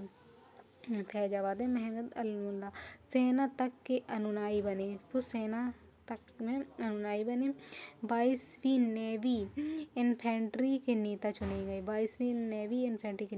गए और चिनहट के युद्ध में हेनरी लॉरेंस को हराया। तो चिनहट का युद्ध हुआ था जो, उसमें हेनरी लॉरेंस को इन्होंने हराया। वह झांसी से रानी लक्ष्मीबाई थी। उनके पति गंगाधर राव के बाद उनके दत्तक पुत्र राजा नहीं बन पा रहा था, तो नाराज उनका राज्य अधिग्रहण की नीति के तहत हड़प लिया गया था। रानी ने झांसी के बाद ग्वालियर पर कब्जा कर लिया और सेना ने महिलाओं की बड़ी सहभागिता थी। तोप चलाने, तलवारबाजी, घुड़सवारी और गोला बारूद बांटने का प्रशिक्षण दिया गया था। अफगान रक्षकों की टुकड़ी भी साथ में थी। 17 जून को हीरोज से लड़ाई हुई और वीरगति को प्राप्त हुई। 17 जून को हीरोज से लड़ाई हो गई थी इनकी। फिर तुलसीपुर में कौन थी? तो रानी ईश्वरी कुमार देवी थी। तुलसीपुर में रानी ईश्वरी कुमार देवी थी। उत्तर प्रदेश के बलरामपुर का थारू बहू एक स्टेट था। तो बलरामपुर का एक थारू बहू एक स्टेट था। इसमें पति अंग्रेज का बंधक था। इनके पति जो थे अंग्रेजों के बंधक थे। तो तुलसीपुर में रानी ईश्वर कुमार देवी थी। बड़ौत में शाहमहल थे और उत्तर प्रदेश के बागपत जिले में है ये बड़ौत। रामगढ़ में अवंतीबाई लोधी थी। मध्य प्रदेश में एक सेंटर है। पराजित हुई तो गोरिल्ला युद्ध लड़ा उन्होंने और खुद तलवार घोंपकर वीरगति को प्राप्त हो गई। तो रामगढ़ में अवंती लोधी। 1857 की क्रांति के प्रमुख केंद्रों का पतन। तो दिल्ली में आरंभ और पतन कब था? तो दिल्ली में 11 मई 1857 को हुआ था और पतन हुआ 20 सितंबर 1857 को दिल्ली का। तो 20 सितंबर में ख़त्म हो गई क्रांति। अंग्रेजी अधिकारी यहाँ दिल्ली में निकोलस ऑकलैंड और विल्सन थे। तो निकोलस था, ऑकलैंड था और विल्सन था दिल्ली में। फिर लखनऊ में 4 जून को हुई थी। दिल्ली में मई में हुई और 4 जून को लखनऊ में हुई। ये 31 मार्च को ख़त्म हो गई थी। 20 सितंबर को ख़त्म हुई यहाँ, इसमें मार्च में ख़त्म हो गई। और इसमें जो कॉलेंट कैंपबेल थे। झांसी में 4 जून को शुरू हुई थी, कानपुर में 5 जून को, आरा में 12 जून को, फैजाबाद में जून 18, उसमें तारीख नहीं है फैजापुर की, 1857 में, और बरेली में, ये बरेली है तो बरेली में 1857 में, इसका समय नहीं है। तो यहाँ कौन कौन था, तो ख़त्म कहाँ हुई, तो 20 सितंबर दिल्ली में ख़त्म हो गई, 31 मार्च को 1858 को लखनऊ में ख़त्म हुई, झांसी में 17 जून 1858 में ख़त्म हुई, और कानपुर में 6 दिसंबर 1857 में ख़त्म हुई, आरा में दिसंबर 1858, फैजाबाद में 1858, और ये 1858। तो सबसे जल्दी जो है यहाँ सितंबर में दिल्ली में ख़त्म हो गई थी, और उसके बाद 6 दिसंबर 1857 में यहाँ कानपुर में, तो दिल्ली में पहले फिर कानपुर में, बाकी सब जगह 1857 तक चलती रही। अब कौन अधिकारी था, तो लखनऊ में जॉन ह्यूरोज था, झांसी में कॉलिन कैंपबेल थे, और आरा में ह्यूरोज था, फैजाबाद में जनरल रेनार्ड, बरेली में बेसेंटायर। पतन के कारण, तो अखिल भारतीय नहीं होना था, शासक वर्ग नग्न प्रतिभाशाली थे, इनके पास प्रतिभा नहीं थी, शासक वर्गों में 1% से भी कम शामिल हुए, साम्राज्यवाद और औपनिवेशिकवाद की समझ का अभाव था, पुरानी व्यवस्था बनाए रखने के लिए पुनरुत्थानवादी प्रवृत्ति थी, जमींदार और व्यापारी वर्ग हित के लिए अलग अलग थे, दोनों के हित अलग अलग थे, प्रशिक्षित भारतीयों का समर्थन नहीं था, आपसी एकता और सामंजस्य की कमी थी, संसाधनों का अभाव था, राष्ट्रवाद की भावना का भी अभाव था, और दुनिया में सबसे ताकतवर साम्राज्य का मुकाबला कर रहे थे। तो 1857 क्रांति का महत्व है। ब्रिटिश साम्राज्य के विरुद्ध पहला महासंघर्ष था, राष्ट्रीय आंदोलन का आधार प्रदान किया है इसने, हिंदू मुस्लिमों की ऐतिहासिक एकता थी, राजनीतिक विचार, संगठन, प्रवचन माध्यमों का महत्व समझा गया, और शस्त्र संघर्ष की सीमा स्पष्ट हुई कि शस्त्र संघर्ष कहाँ तक सीमित है, इसकी महत्ता समझी गई। 1857 के विभिन्न मत, तो अलग अलग लोग अपने मत, जैसे सिपाही विद्रोह कहते हैं, तो कौन कहता है, जैसे सर जॉन सीले, कर्नल मालेसन, तो जॉन सीले, कर्नल मालेसन, टेविलियन लॉरेंस और कॉर्लिक दत्त कहते हैं। सभ्य और असभ्य के बीच संघर्ष, जो टी.आर. होम्स कहते हैं कि सभ्य असभ्य के बीच संघर्ष था। प्रथम स्वतंत्रता संघर्ष था, दामोदर सावरकर महत्वपूर्ण के प्रथम स्वतंत्रता संघर्ष कहते हैं। न प्रथम, न राष्ट्र और न ही स्वतंत्रता संग्राम, R.C. मजूमदार कहते हैं। कृषक विद्रोह था, तो ये शशि भूषण चौधरी और रुद्र शंभू मुखर्जी कहते हैं। आरंभ में सैनिक विद्रोह के रूप में, लेकिन बाद में उत्स्खलन तत्व छावी एस.एन. सेन, कभी कभी मात्र भीड़ की हिंसा, तो रमेश चंद्र दत्त, सैनिक गद से अधिक, राष्ट्रीय आंदोलन से कम, तो टॉमस मेटकाफ, सैनिक गदर से अधिक और राष्ट्रीय आंदोलन से कम। कुलीनवादी एरिक स्टोक्स, सैन्य विद्रोह से जन आंदोलन, सैनिक विद्रोह से वो जन आंदोलन बदल गया, जी जवाहरलाल नेहरू कहते हैं। 1857 के बाद ब्रिटेन में परिवर्तन, तो ब्रिटेन में परिवर्तन हुआ कि 1858 में भारत सरकार अधिनियम में कंपनी राज्य की जगह ब्रिटेन क्राउन का अधिकार हो गया, और बोर्ड ऑफ कंट्रोल और ईस्ट इंडिया कंपनी के हाथ से सत्ता निकल गई, बोर्ड ऑफ कंट्रोल निकल गया। भारत का सचिव अब प्रधान बन गया। ब्रिटेन का कैबिनेट मंत्री संसद के प्रति, कैबिनेट मंत्री जो था वह संसद के प्रति उत्तरदायी हो गया। गवर्नर जनरल अब वायसराय यानी सम्राट का प्रतिनिधि कहा जाने लगा। 1861 का इंडियन काउंसिल एक्ट आया, 1861 का एक्ट आया, और कार्यकारी परिषद का विस्तार हुआ, और साम्राज्य विधायी परिषद, शासन में परिवर्तन, तो शासन में परिवर्तन हुआ। बंगाल, मद्रास, मुंबई में अब गवर्नर बने और अन्य प्रांतों में लेफ्टिनेंट गवर्नर बने।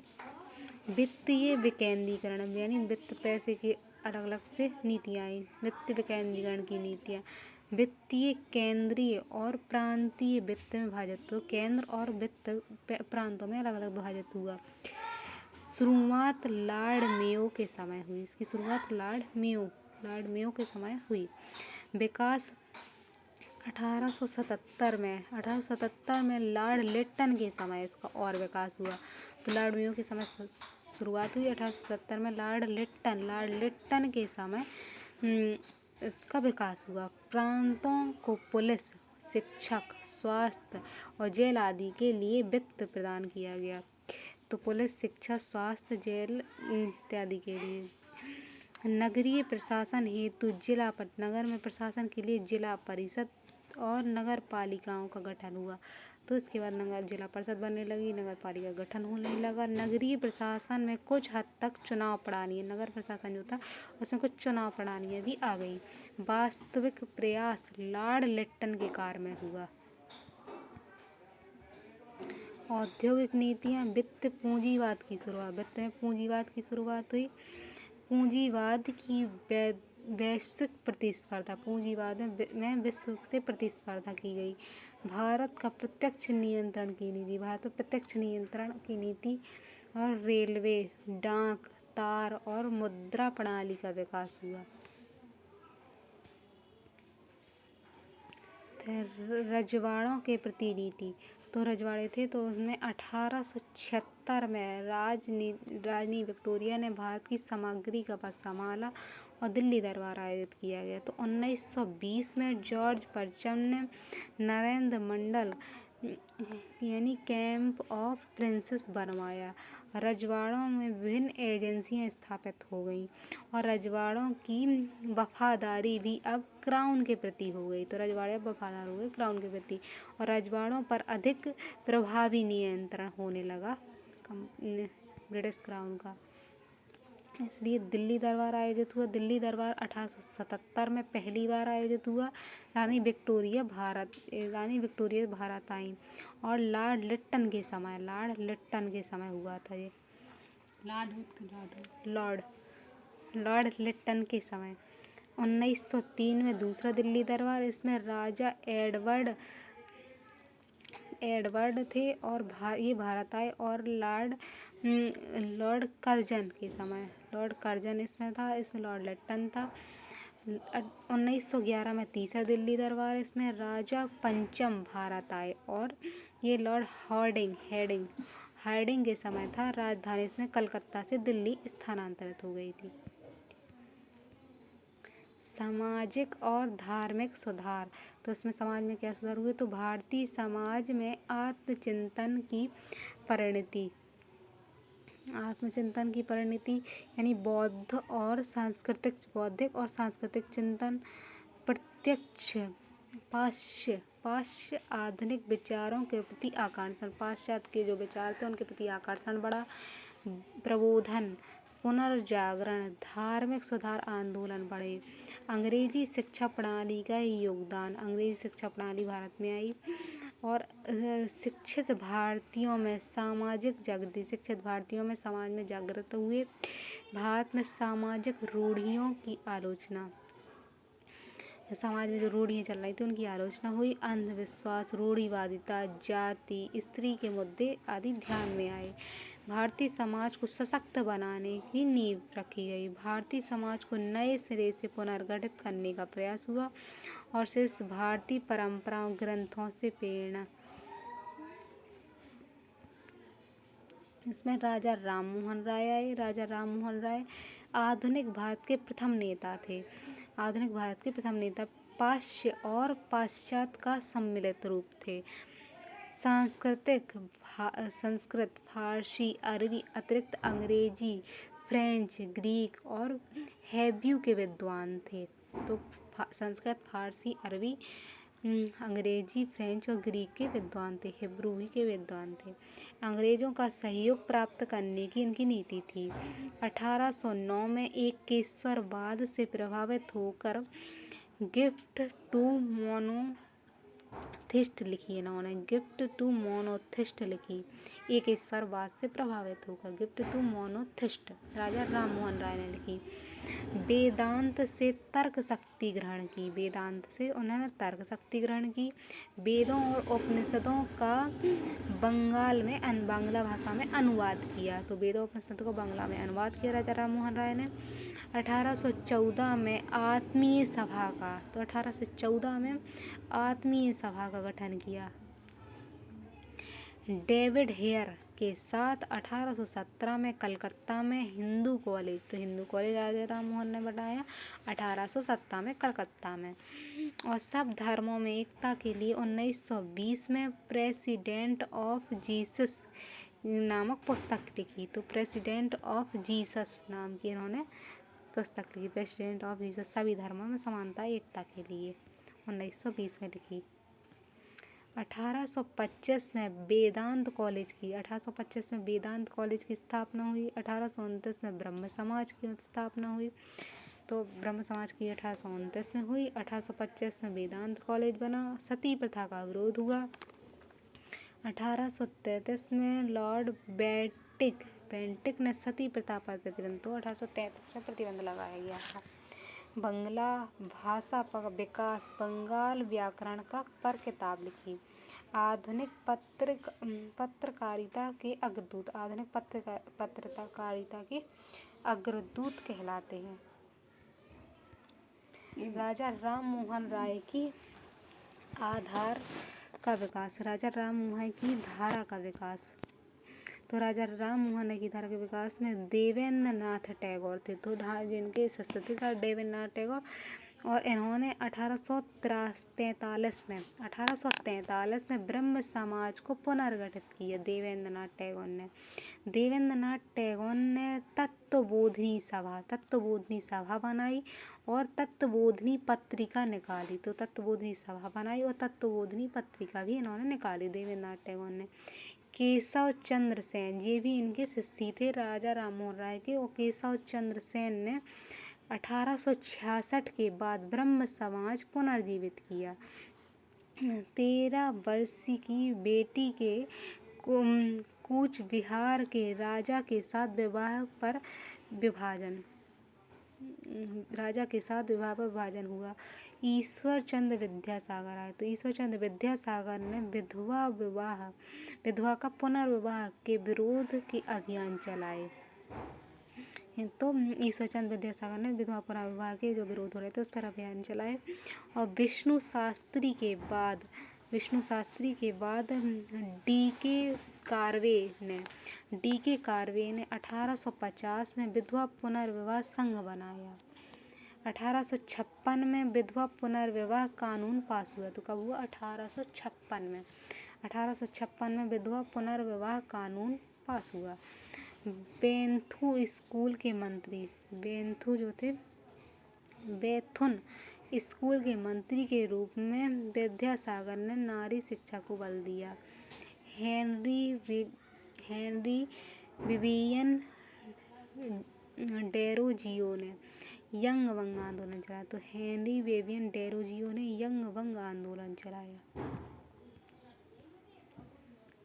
महाराष्ट्र और गुजरात में समाज सुधार, महाराष्ट्र में और गुजरात में, तो इसमें जाति प्रथा विरोधी आंदोलन, तो इसमें महाराष्ट्र में गुजरात में जाति प्रथा के विरोध में आंदोलन चले।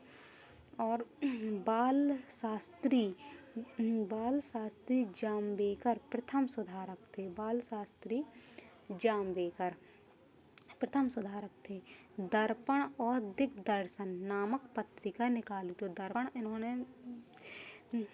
दर्पण और दिग्दर्शिका नामक पत्रिका निकाली। बाल शास्त्री जाम्बेकर और प्रथम सुधारक थे इसमें। 1849 में परमहंस मंडलियों का गठन हुआ। 1849 में परमहंस मंडलियों का गठन हुआ। गुजरात महाराष्ट्र में ध्यान प्रसाद मंडलियों का गठन हुआ। तो महाराष्ट्र में यहाँ ध्यान प्रसाद मंडलियों का गठन हुआ। ज्योतिबा फूले ने 1873 में सत्यशोधक समाज बनाया। तो 1873 में सत्यशोधक समाज बनाया गया ज्योतिबा फूले ने 1873 में। सावित्रीबाई फूले ने 1851 में पुणे में एक विद्यालय खोला। तो 51 में उनकी पत्नी थी ज्योतिबाई फूले ने विद्यालय खोला। सावित्रीबाई फूले ने महिला सेवा मंडल बनाया। तो सावित्रीबाई फूले ने महिलाओं की सेवा के लिए महिला मंडल बनाया। उनके 2 काव्य संग्रह हैं। विट्ठल राव कृष्णाजी ने ज्योतिबा को महात्मा कहा। तो विट्ठल राव कृष्णाजी ने उन्हें ज्योतिबा को महात्मा कहा। है गोपाल बाबा बंगालकर ने विद्याशासक नामक पुस्तिका और पत्रिका निकाली। बंगाल बाबा थे, बंगाल बाबा बंगालकर ने शंकर नामक पत्रिका निकाली। इसके अतिरिक्त हिंदू धर्म दर्पण नामक पुस्तिका भी लिखी। तो हिंदू धर्म दर्पण नामक पुस्तिका भी लिखी। श्री नारायण गुरु के नेतृत्व में बिट्टू परम आंदोलन चलाया। उन्होंने श्री नारायण गुरु धर्म परिपालन का गठन किया। गोपाल हरि देशमुख लोक हरिणीवादी के नाम से जाने थे। R.G. भंडारकर ने प्रार्थना समाज की स्थापना की। तो R.G. भंडारकर ने प्रार्थना समाज की स्थापना की। अन्य धर्म के समाज सुधारक। तो अन्य धर्मों में समाज सुधारक थे। समाज सुधारक में 1800